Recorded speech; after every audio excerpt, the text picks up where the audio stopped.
Di Anyu sore, pemirsa, kasus satu keluarga diduga keracunan hingga meninggal dunia di Bekasi masih menjadi misteri. Dari 5 orang yang keracunan, 3 meninggal dunia.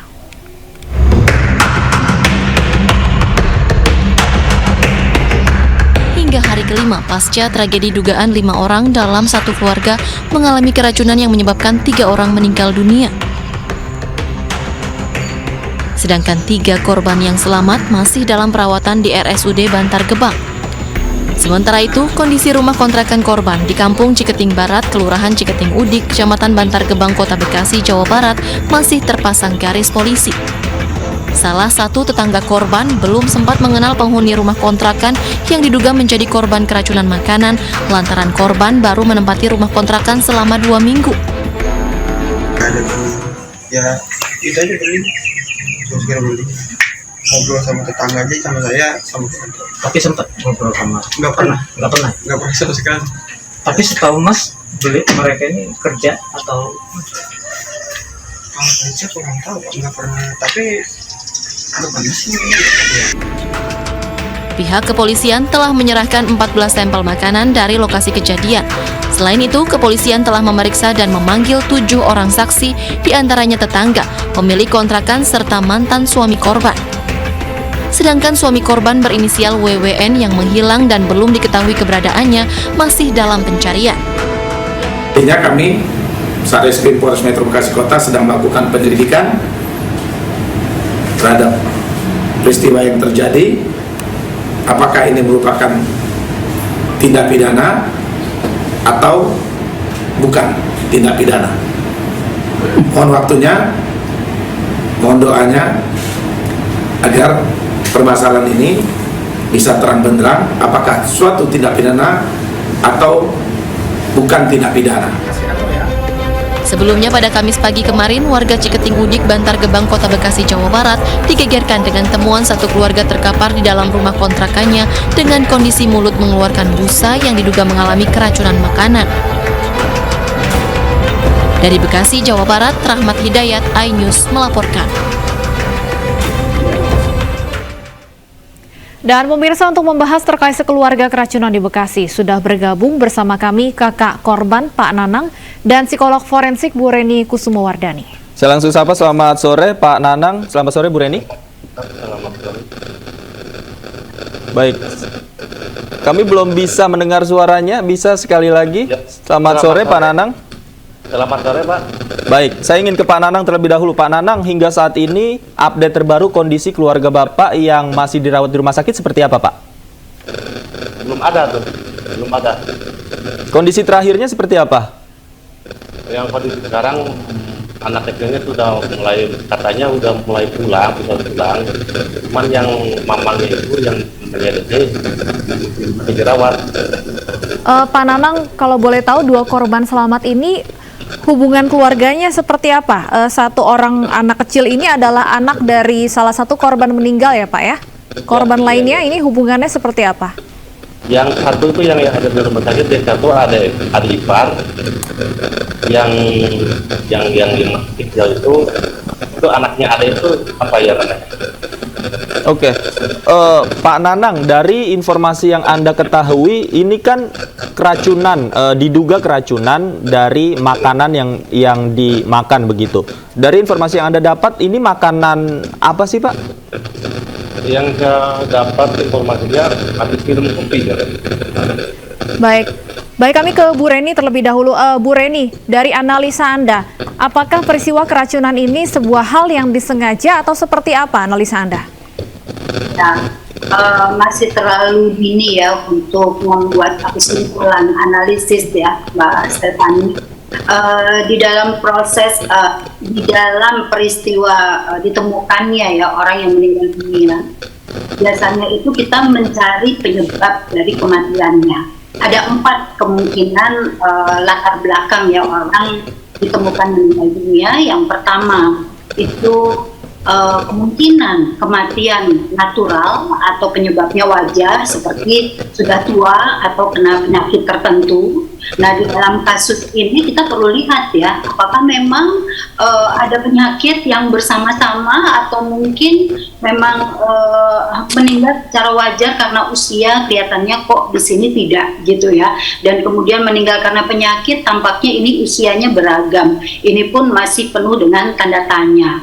Nah, kemudian kemungkinan yang kedua adalah meninggal karena penyebab orang lain atau dibunuh.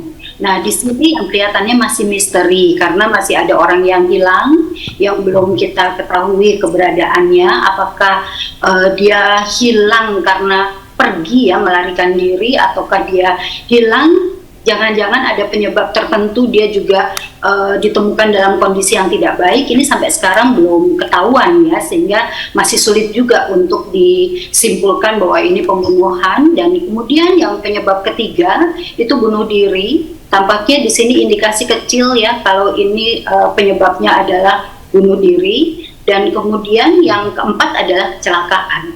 Nah, di antara keempat manner of death itu yang paling mungkin sekarang perlu untuk didalami adalah kemungkinan penyebab kematian tidak wajar atau pembunuhan ya disengaja, atau mungkin penyebab yang berikutnya yaitu kecelakaan ya, tidak sengaja makan sesuatu dan ternyata barang yang dimakan itu adalah barang yang makanan yang beracun. Jadi masih sangat prematur untuk kita menyimpulkan yang paling utama. Ya, baik Bu Reni, kalau kita berkaca pada kasus ini, di mana korban ini ditemukan dalam kondisi berbusa begitu ya, selain sampel makanan yang mungkin saat ini sedang diselidiki oleh polisi, adakah hal lain yang penting untuk diselidiki oleh polisi agar menemukan titik terang seperti yang Anda katakan tadi? Ya, yang pertama adalah menelusur kehidupan keluarga tersebut. Ini kan baru pindah selama 2 minggu. Apa sebetulnya penyebab kepindahannya? Apakah ada masalah tertentu atau ada apa ya kepindahan yang 2 mingguan ini? Nah, kemudian yang kedua juga perlu diketahui apa saja permasalahan yang sedang ada di dalam keluarga tersebut, yang kemudian dari sini kita bisa membuka ya kemungkinan peluang analisis yang lebih dalam. Kemudian hal-hal yang lain kita juga perlu lihat apakah ada misalkan ya keterlibatan dari masing-masing orang ini pada hal-hal yang negatif atau hal-hal yang ingin ditutupi. Nah, ini semua perlu untuk dilihat latar belakang keluarga yang ditemukan keracunan, diduga keracunan ini, termasuk latar belakang keluarga orang yang sekarang dianggap melarikan diri atau tidak diketahui keberadaannya. Jadi dia siapa, bagaimana kehidupannya, bagaimana latar belakang kehidupannya, apa saja masalah-masalah terkini yang sedang dia atasi. Nah, ini memang perlu untuk dikaji lebih dalam. Baik, Pak Nanang, apakah Anda mengetahui alasan keluarga adik Anda pindah tempat tinggal baru 2 minggu? Informasi yang kami terima menempati rumah kontrakan tersebut.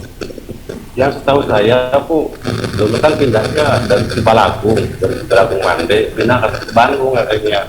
Itu masalah hutang piutang. Dia punya hutang ke Lentenir. Anda secara reguler berkomunikasi dengan adik Anda, Pak Nanang?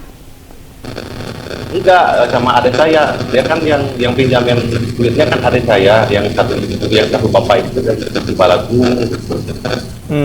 Artinya alasan utama pindah yang Anda ketahui karena utang, ya Pak? Ya karena utang, mungkin nggak mau bayar mungkin. Oke, kalau pernikahan antara korban dan juga suaminya yang saat ini masih dicari sudah berapa lama, Pak? Dan bagaimana yang Anda ketahui hubungan di dalam keluarga ini seperti apa, Pak? Aduh, sebenarnya saya itu kurang tahu, Pak. Dulunya saya yang menikahkan itu kan bapak saya. Saya juga jarang komunikasi sama saya, itu kurang tahu, Pak. Mungkin udah lama kalau pernikahannya udah lama. Tapi Anda kenal dengan suami adik Anda yang saat ini masih dicari keberadaannya? Enggak kenal. Artinya pada saat menikah, sejak menikah tidak pernah diperkenalkan kepada keluarga? Nggak pernah. Mana saya juga nggak setuju kan nikah sama dia itu nggak setuju. Soalnya kan itu lelaki itu bekas ibunya gitu. Keluarga adik Anda ini artinya bisa dikatakan tertutup begitu, Pak Nanang? Ya, tertutup bilang konek sama saya nggak tahu lah gimana saya nggak tahu. Termasuk dalam hubungan rumah tangganya sehari-hari, apakah rukun ataukah sempat terjadi cekcok seperti itu? Tidak ada informasi yang Anda terima ya, Pak? Tidak ada, saya nggak tahu. Oke, baik. Kalau saya ingin kembali ke korban, tadi Anda katakan yang kecil ini sudah bisa pulang, diizinkan pulang dari rumah sakit. Kemudian saat ini dirawat di mana, Pak Nanang? Di rumah sakit Polri. Anda sudah sempat menjenguk Pak Nanang atau keluarga lain? Belum pernah. Baik, Belum pernah. baik. Saya ingin kembali ke Bu Reni. Bu Reni, dari 5 korban keracunan, 3 orang meninggal dunia dan 2 lainnya selamat. Dalam kasus seperti ini, apa yang biasanya menyebabkan ada perbedaan, bisa kita katakan dampak dari keracunan ini, Bu Reni? Kalau pada usaha keracunan, dampaknya tentunya sangat tergantung pada daya tahan tubuh ya.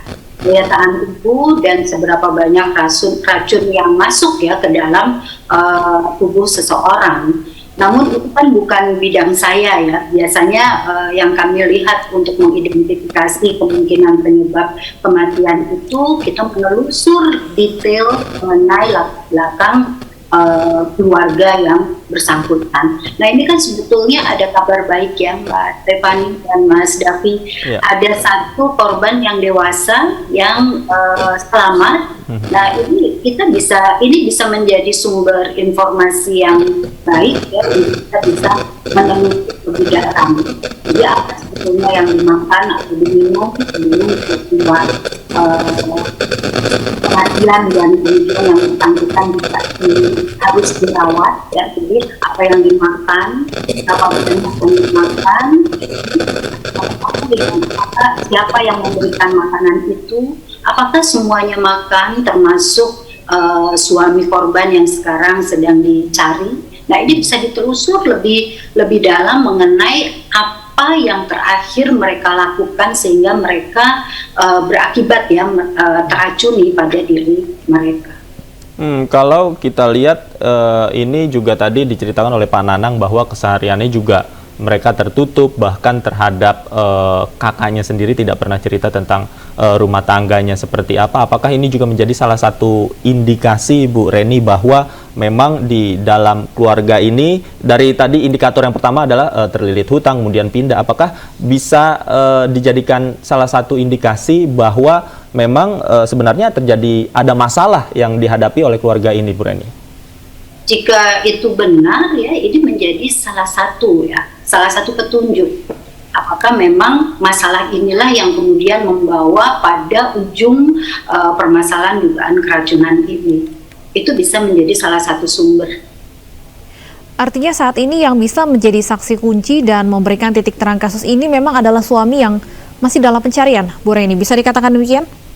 Kalau melihat pada peristiwanya yang saya juga tahunya baru dari media ya Mbak, belum terjun langsung untuk pemeriksaan, ini memang patut untuk dicari keberadaannya, sehingga setelah dicari ini nanti banyak petunjuk yang bisa kita dapatkan. Dan kemudian juga mengenai tadi ya latar belakang kehidupan, tentunya dari orang-orang signifikan. Dulu tinggal di mana, permasalahannya apa, kalau itu betul hutang piutang, sebetulnya ini hutang apa dan bagaimana, kemudian ini beresiko atau tidak ke arah seseorang harus meninggal dunia atau dibunuh misalnya begitu. Jadi ini masih sangat prematur ya Mbak Stephanie dan Mas Davi. Banyak sekali yang masih harus kita telusuri. Tidak bisa kita hanya dari satu hal kemudian menarik satu simpulan.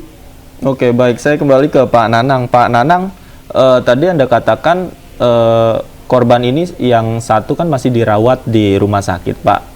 Ada informasi mengenai kondisi terakhirnya seperti apa, Pak? Apakah sudah siuman, sudah bisa memberikan keterangan, sudah bisa bicara, atau seperti apa informasi yang Anda dapatkan, Pak Nanang?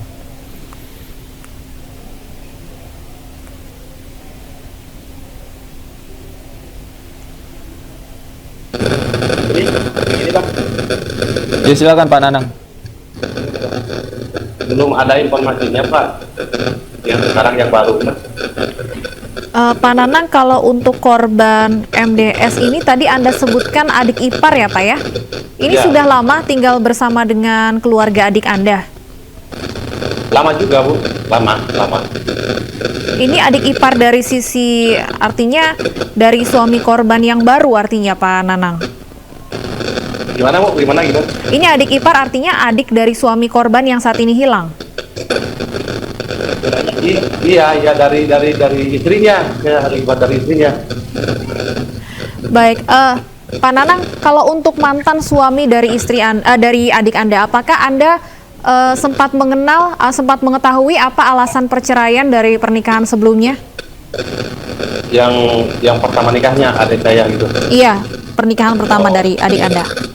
Ya mungkin akhirnya gue kurang tahu juga, soalnya kan saya jarang tanya-tanya sama dia. Ya, mungkin udah nggak cocok aja mungkin. Oke, sebatas itu saja Pak ya, yang informasi yang Anda ketahui. Kemudian, apakah Anda sempat dimintai keterangan oleh polisi Pak terhadap kejadian ini? Belum pernah. Belum ada ya, belum pernah dipanggil sebagai saksi Pak ya? Baik, dan sampai saat ini pun kita juga masih menunggu penyelidikan polisi terkait dengan jenis racun yang digunakan. Bu Reni, kami juga ingin mungkin terakhir mendengar dari Anda juga. Kemudian kesaksian siapa lagi sebenarnya yang bisa kita mintai terkait dengan kasus ini? Kalau tadi dari pihak keluarga sendiri sebenarnya belum dimintai keterangan, tapi juga dari kakak korban sendiri mengaku tidak terlalu mengenal keluarga adiknya ini, Bu Reni. Iya, memang silsilah keluarga itu menjadi salah satu yang penting untuk kita ketahui ya. Andai kata tadi dari satu keluarga tidak mengetahui, mungkin dari keluarga yang lain mengetahui. Dan mungkin juga dari para tetangga yang katanya ya itu mendengar rintihan sejak malam, itu menurut berita. Nah, kalau ada rintihan sejak malam kan berarti kemungkinan makanan atau minuman yang dikonsumsi itu kan sejak malam hari. Perlu diketahui juga, ada tidak di antara warga di situ yang melihat keberadaan suami korban yang sekarang dicari dan tidak diketahui keberadaannya ini. Atau sejak kapan suami korban ini tidak diketahui keberadaannya. Nah, ini juga akan menjadi data yang sangat berharga. Juga ke keluarga suami ini ya yang sekarang tidak diketahui keberadaannya, ini untuk melihat kemungkinan resiko-resiko kepribadian, ada tidak sih sebetulnya resiko keberbahayaan dari figur ya atau profil dari orang ini gitu yang sekarang sedang dicari. Ini melalui informasi dari keluarganya seperti itu. Baik, kita tunggu kelanjutan penyelidikan dari kasus ini. Terima kasih Bu Reni dan Pak Nanang sudah bergabung bersama kami di iNews Sore.